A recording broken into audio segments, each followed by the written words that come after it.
Good afternoon, everyone. So this is our 15th, I think, in our series of Friday afternoon webinars since the beginning of the COVID-19 pandemic. We have a lot on the schedule today, so I'm going to make the introduction very brief and turn it over to Steve.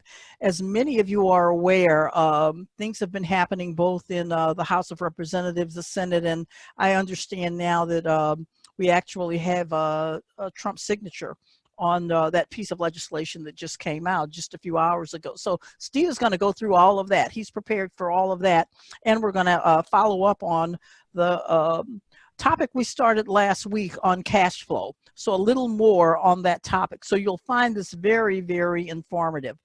As we did last week, if in fact the questions don't take us to the full hour, we will cut short as we complete the Q&A on this session.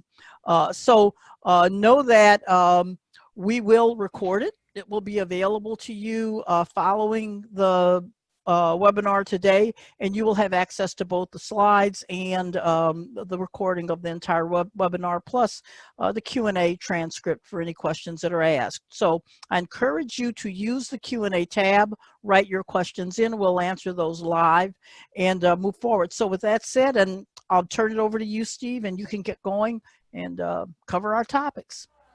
Beautiful. Thank you, Marquita. And again, thank you so much for giving us your Friday afternoon in order to moderate these panels for us. We so much appreciate you. We had a number of folks that asked us over the course of the last week, just what is it that IBA does? So we just wanted to take a couple of minutes right up front and just answer that question for folks that are joining us today. Basically, IBA has focused on 3 different services to our business owner community. We do see ourselves as a business services firm, and the first thing is helping people buy and sell businesses. We have done basically what's considered lower middle market mergers and acquisition work, helping companies grow strategically by buying people within their industry, and then helping folks that are ready to retire and take the next journey of their life to sell their businesses, either to somebody that they know or somebody maybe that they don't even know. Along with that, we do a tremendous amount of business valuation and appraisal services, and those services are always necessary when there is a business transition that takes place. And in addition to that, when businesses get long-term loans and other adjustments into their capital structure, banks and other lenders typically require these type of services, and IBA does a significant amount of that business. And then finally, we have our own coaching platform as well, and we really focus on a specific product, teaching business owners how to move from being the chief everything officer in their business to really being the chief executive officer in their business. And it's quite a distinction and a job change. And that really is what led to this whole series of webinars. So for us, you know, just like many of you, the world changed the week of March 15th when the stay-in-place orders took effect, and a lot of our clients that we were working with said, hey, what the heck do we do now? And the first thing that we did was really dive into the whole aid program. That was, if you've been with us for a long time, you know that was originally due to a wonderful invitation that the local SBA district office made to us that invited us to be part of the president's and the administration's plan for what they were going to do with what ended up eventually becoming the CARES Act. So here we are 3 months later, and feel like we're fully immersed in the CARES Act. This week, we're going to talk about the big changes. So the Paycheck Protection Program amendment was passed by the House last week. The Senate brought it to their chambers and passed it earlier this week. And then this morning, about 10 a.m., the president signed it and has officially become law. So we're going to spend 5 or 10 minutes and really describe what the differences are. There may be questions along those lines. We certainly have lots of questions. We've learned a number of things. We did get a copy of the bill as soon as it was passed, as it came out of the Senate. We will attach copies of the bill with the replay to this webinar for those of you that would like to have a copy of the actual legislation as well. And then after that, we're going to dive back into the cash flow. A lot of our clients are struggling with cash flow in these turbulent days. We talked a little bit about that last week, and then we're going to give you a couple of additional steps this week. So what would be, you know, if last week was step one, what would really be step two? And this week we're going to talk about step two and potentially step three as well. And then from there, we'll take your questions and comments. So let me dive right in. The bill that passed was known officially as House Bill 7010, and it made many changes. First and foremost, the term of the loan, and keep in mind that the Paycheck Protection Program at its core is a loan. The term of the loan is now able to be extended to 5 years. So if you happen to have a PPP loan outstanding, as the borrower, you can go to your lender now, and with mutual agreement between you and the lender, you can modify your terms to up to a 5-year term. So pretty significant change. Excuse me, Meg. The next huge change was the covered period. The period in which you use the money which is available for forgiveness has now been extended from 8 weeks to 24 weeks. So those of you that are listening, if you received your PPP funds and you were one of the earlier recipients, you're probably right at week 7 or week 8 right now. You as a borrower have the option to be able to stay with the 8-week covered period. You have the option of using the 8-week alternative covered period, and now you have an additional option. You can use the funds for up to 24 weeks if you so desire. The one thing that stayed the same is that the day you received your funds is really that day one. That's the day that the origination of that time frame kicks off. So it's the day that you receive the money that starts the clock counting on either an 8-week or a 24-week period, whichever you as a borrower elect to use. So the next big change was, if you'll recall from our prior webinars, there are 2 ways that your forgiveness could potentially be reduced. It could be reduced if your FTE count changed substantially, or it could be reduced if you significantly altered by more than 25% the wages of those that were under your employ. In effect, the PPP amendment virtually does away with the FTE calculation and that dinging you as a way of your forgiveness being potentially reduced. So as we talked before, you still have a responsibility as the borrower to document in writing what happened with the folks that left your employ, and particularly if you tried to rehire them or so forth. So there is still the documentation part of that, and we would encourage you to continue to be very mindful of that. Another significant change: payroll costs in the original bill were supposed to be 75% or more of the funds that were available for forgiveness. Now that has changed. Now it says at least 60% of your use of funds should be devoted to payroll costs. So pretty significant change. Now 60% payroll, up to 40% on everything else. Big change. The other big change is it also allows you to defer payment of your employer payroll taxes. So that didn't exist before. That's a new feature as well. And then finally, the extension of the deferral period. So under the original terms of your PPP, if you currently have a PPP, your loan documents probably detail a 6-month deferral period. Now that can be extended for up to 10 months. I would like to remind you that if you have not yet taken a PPP loan, please understand that the program is due to expire June 30th. The amendment had no effect on changing that. So as it stands today, the program will expire on June 30th. And if you haven't taken a PPP loan and you're beginning to wonder whether or not this COVID is going to affect your business more than you may think, there's no time like the present to actually go out and apply. And many, many lenders are still actively providing PPP loans. Remember, you can apply to as many lenders as you want, but you can only accept one loan. So as we had talked before, it's in your best interest to apply with multiple lenders, and whoever makes you the best offer first would be the one you would want to go with. All right, so those are some pretty large changes in the whole PPP program. You know, we keep thinking that every week they won't change it any further. I thought last week after we got the full forgiveness application that it was probably set in stone. But who knows, folks? Our commitment to you is that if they continue to make adjustments, we will bring you the information every Friday afternoon. So this is hot off the presses. It became law about 10 o'clock our time this morning.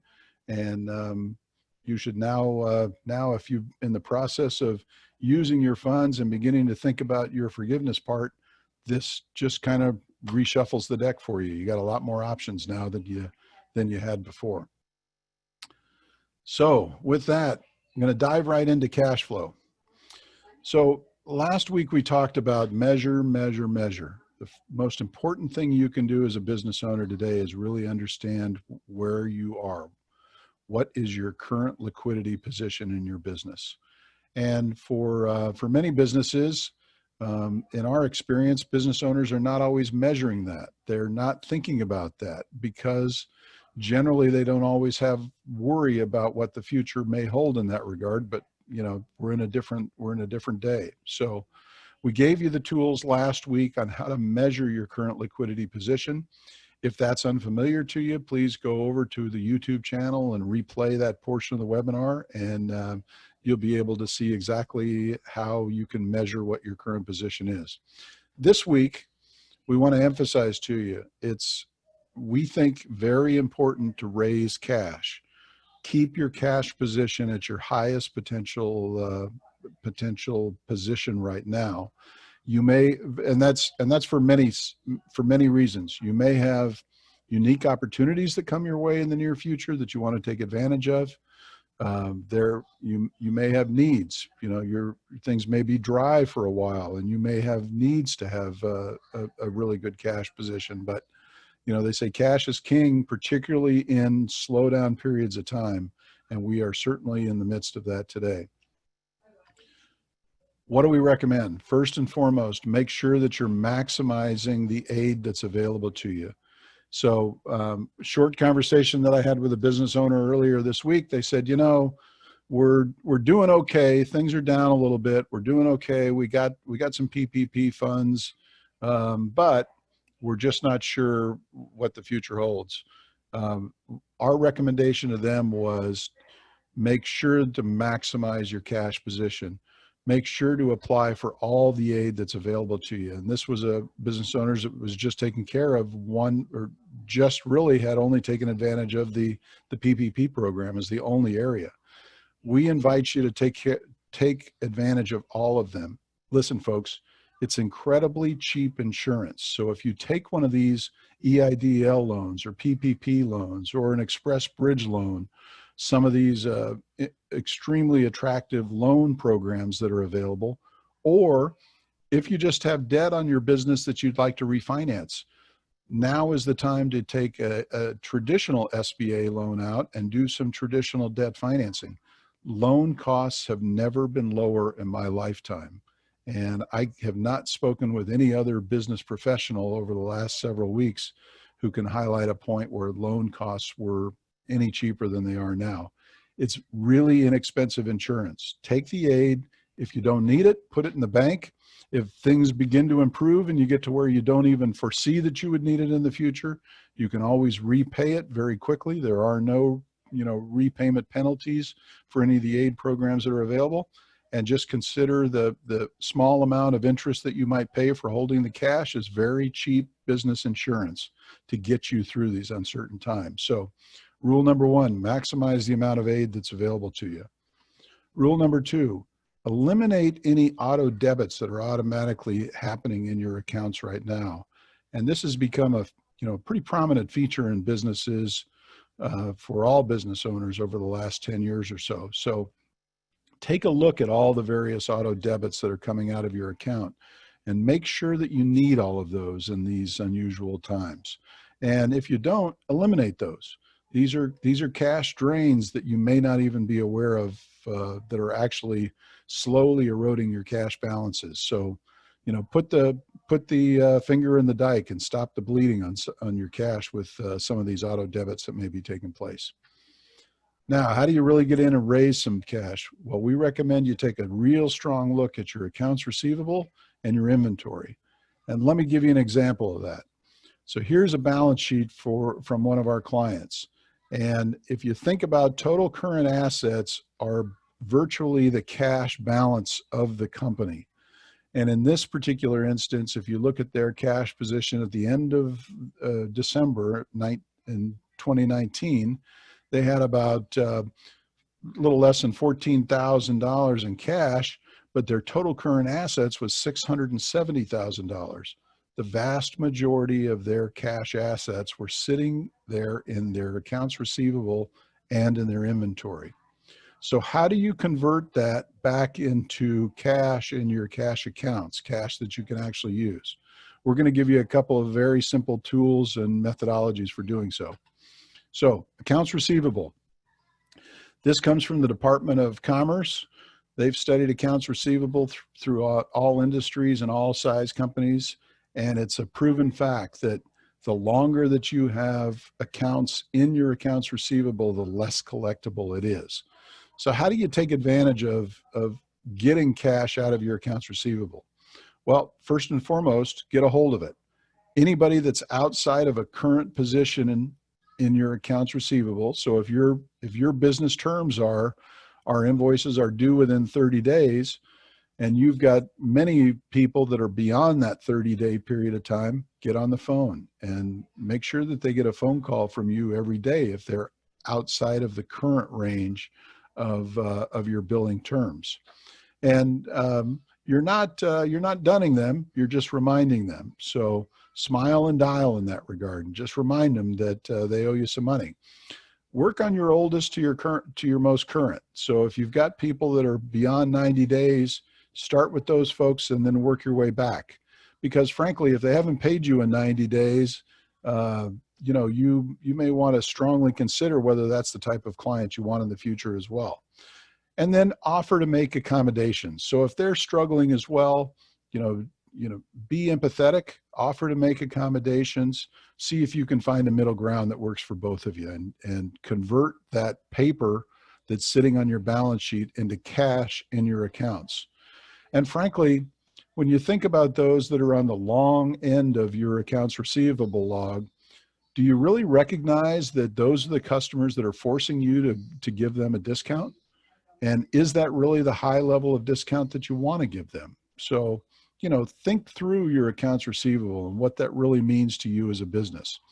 And then finally, if you don't have the stomach for this, if you don't think you can do this well, then perhaps you should explore factoring. In fact, there are companies that will buy your accounts receivable. They will pay you a fraction of what the total value of your accounts receivable is, and they will go out and do the collecting on your accounts receivable. It's the last thing that we recommend because it's expensive, and it definitely can be a position where they might treat your customers in ways that you're not comfortable with. But if you're up against the wall and you need to turn your accounts receivable into cash, we would tell you your last resort is to explore factoring and use factoring to your advantage to turn your paper and your balance sheet into cash into your accounts. So happy to answer any questions about that you guys might have. The second major technique we're going to talk to you about is inventory. Very often inventory is inflated on a balance sheet is the way we see it. And what happens is that most business owners don't always do cycle counts in their inventory and verify what they have. They let their accountants do their inventory calculations for them. So what we recommend now, if you're in a position where your business is slowing down and you've got a significant amount of inventory, take a real good look at your inventory. Figure out what you really need. What is the inventory that is in your business today that you can convert into finished product and that you can resell and turn into cash?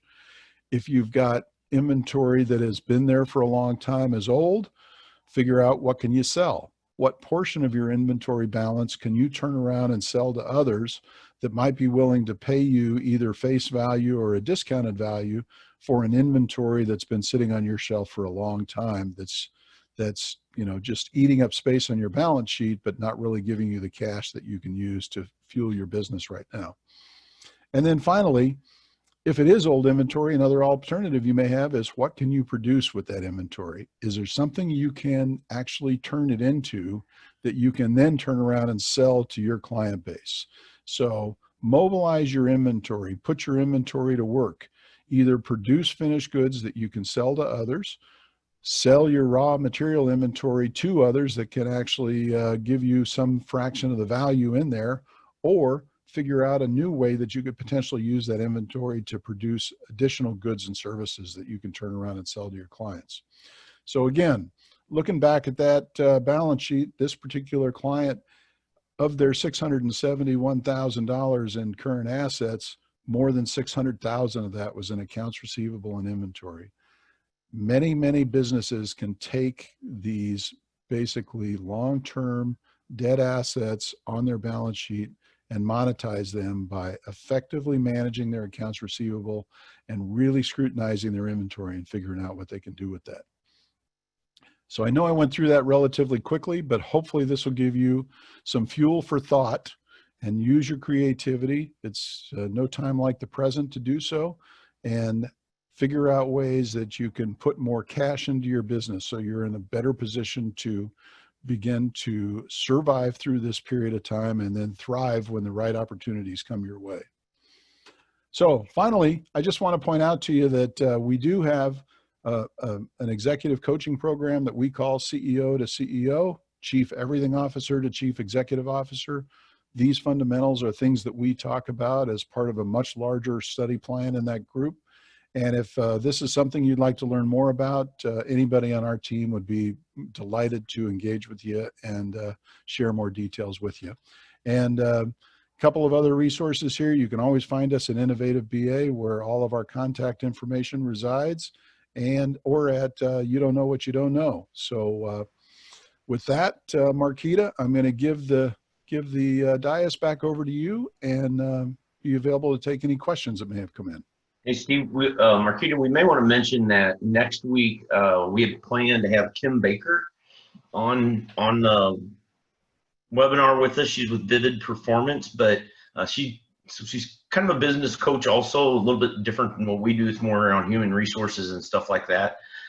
She has, much like we did, created a program around the COVID thing and on how to get your business kind of like rebooted up. So she's going to share a short video that she's produced, and then a short slide deck, and be able to answer any questions on that, and dealing with employees and getting people to come back into your place of business who may have been shut out for a long time. So should be an interesting webinar next week.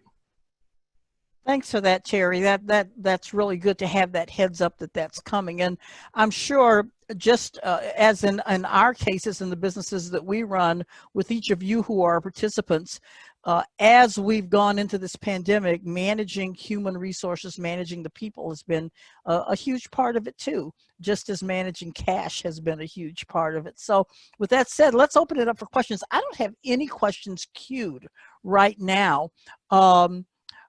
I don't know, Terry or Steve, if you guys have any further explanation that you want to do. I'm kind of waiting to see if we see anything pop in terms of questions. But at this point, we don't have any questions from the audience. I think, Steve, one thing I might ask, and I don't know to what degree you've interpreted the new law that was just signed by President Trump this morning. I mean, it is so recent that it's really difficult to get input and opinion or guidance on what any of the details mean.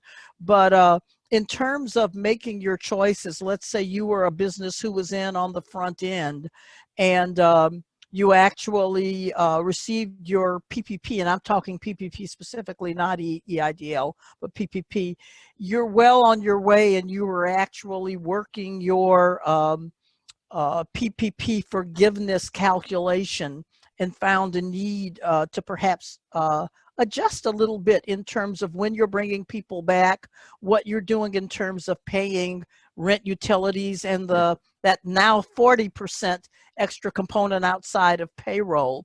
What do you see as options for business owners right now if they're coming up on their 8 weeks and they really prefer to change their 8-week window to a 23-week window? Is there a drop dead date for that? We know there's a drop dead date for applying for a new loan, but where do we stand in terms of having to make a commitment as to whether or not we're going to use the 8-week forgiveness period or the 23-week forgiveness period? Yeah. So it's pretty simple in that regard. So if and I'll give you a good example. So we've got several clients that we're working with, helping them through their PPP program. We have one client who is really challenged with getting people to come back to work for them, and they frankly don't have a lot of work. So they're very concerned about making that 75% threshold area. So in this instance, this really works to their advantage because now they got a much longer window to use that in, and they've got a lower threshold at 60%. So it gives them the opportunity to use more of the funds for rent, utilities, and other fixed costs as they're working towards that level of forgiveness. So it is, as a business owner, it just gives you more discretion to be able to be much more flexible about how you use the funds in that regard. We have another client who their business was affected, but they were able to get all their folks that came back to work immediately, right? So in that situation, they may want to go ahead and use the 8-week period and go ahead and apply for forgiveness because they're virtually guaranteed to get 100% of their proceeds forgiven at this point in time. So, I would say if you're concerned about forgiveness, which is the unique feature of the PPP loan, and you've met all the requirements and feel like during the 8-week period you can get 100% forgiveness, you have the ability to use the funds for an extended period of time. But if forgiveness is the thing that motivates you the most, take advantage of the 100% forgiveness, elect to use the 8-week period of time and get the loan forgiven. So as a follow on to that, the next question, Steve, would be, we all received forms about a week ago, maybe a little over a week ago, called the loan forgiveness forms. Yeah. The loan forgiveness form, and it had a number. And that form did not have or account for the forgiveness period in this way. Should we be expecting a version of that to be released soon? I am certainly expecting that they're going to adjust the loan forgiveness application form. And I fully expect that we'll see a new document sometime within the next week or so, because people that started with the PPP loan early, they're right now at their 8-week window. Mm-hmm. So I think I'm going to be surprised if Department of Treasury and the SBA don't rush that document out. And I expect we'll see a new form sometime in the next few to several business days. Okay, so thanks, Steve. At the rate we're going, this could be a record in terms of the length of one of our webinars. So we're sitting at about a half an hour right now. And since I don't see any additional questions here from our audience, I'm going to move into the last word or our last comments component of our webinar. So Terry, I'm going to give you the first shot at the last word, and Steve, you'll get the absolute last word. Is that fair? Yeah, absolutely. So, okay. The cash flow portion of this is very important. And not to give our CEO to CEO program a cheap plug, but 2 of my former clients that had been through the program both phoned and called me and thanked me because they felt like if they hadn't gone through the program, they would have lost their businesses. They didn't know their bankers personally. They didn't understand their cash flow. They didn't understand their bankability. Their financial statements weren't what I would call readable and relevant. So those are all great things that you get out of that. And this week, what was it, Wednesday, the 3 of us we're coaching that program, and we're getting into the ratios and stuff with these guys now, and it's just really neat stuff. So know your cash flow. It's so very important. One other thing I'd add on that accounts receivable piece that Steve has in there, which is great, and I agree 100% what he said with factoring, but there is also other collection agencies that you can hire that, takes that, because and if you're like me, calling on accounts receivable is not a fun job as a business owner, but it is very important, and that's where a lot of cash is tied up, which why we always say it's not about sales and net income, it's about gross profit and cash flow. So it's not cash flow until you get it. So yeah, Steve, or Terry, a great point that you make there. And one of the things that I have found both as a business owner and as a consultant through this process is what's happening in COVID is pushing a lot of people to negotiate things that they would not have negotiated before, to give a little, to ask a little more. And if nothing else, before you get to the end of the rope on something like factoring or a thing of that nature, many people will negotiate with you and come up with a solution that may be better than the ultimate last resort. So think about that as you move through the process of the 3 phases Steve talked about. Some of our teenagers scratching your head, what's factoring? Basically what happens when you factor your receivables, it's almost like a credit card. You turn your invoices over to the factoring company, and they are going to give you, usually it's 70% in that range of the money for that invoice. And then, so you get most of your cash, and then they're going to sit on that 30% until that client actually pays you. Pays them, and then they'll give you the rest of the money. But you got to be careful with a lot of factoring companies. Most of them are going to have a clause in there that if it gets over 90 days, they're going to take their 70% that they gave you back.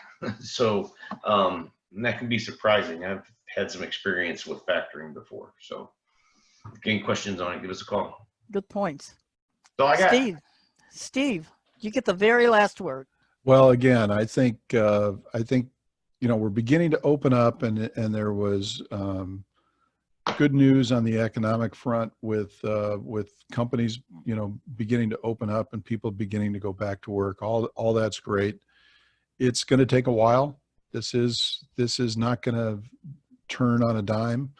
We are strongly recommending that as a business owner, you put yourself in the best position to survive through this interim period and be in a position to really be able to thrive when things begin to return back to what they were pre-COVID-19, so to speak. So make sure you put yourself in that position. Our whole team is available for you. We talk to business owners all the time. Don't hesitate to reach out to us. We're delighted to engage with you. And finally, take advantage of the aid that's available. The loans have never been cheaper. I am not a person that recommends that you take on debt, but now is the time to have some cash available so that you give your business the highest chance of survival. And it's, again, as I said earlier, it's cheap insurance to have money in the bank. So we strongly encourage you to do that. And we're here to help you if you need anything along that line. And we'll look forward to seeing you guys again next Friday afternoon, where maybe we'll have a new PPP loan forgiveness application to review, or who knows? I really thought we'd be through most of the whole forgiveness portion at this point. So this amendment came as a bit of a surprise, and I'm glad to see it. I think it's going to be a huge help. But I also think that there's $100 billion worth of available PPP funding, and many associations like the National Restaurant Association had recommended their members not to take PPP funds because they didn't view it as very helpful. All these changes, I think, are going to change that. So if you're sitting on the fence and haven't taken a PPP loan yet, I strongly encourage you to take a look at it and get in line, because I feel like this is going to open the floodgates again, and the bankers are going to be very active in dispersing the last amount of those dollars before the deadline of June 30th. So thank you very much for your attention. We're grateful to have you, and we'll look forward to seeing you again next Friday. Okay, thanks everyone, and have a great weekend. I hear the weather's going to be great here in St. Louis, so get out and enjoy it. And Marquita, thank you so much. Appreciate it. Bye-bye.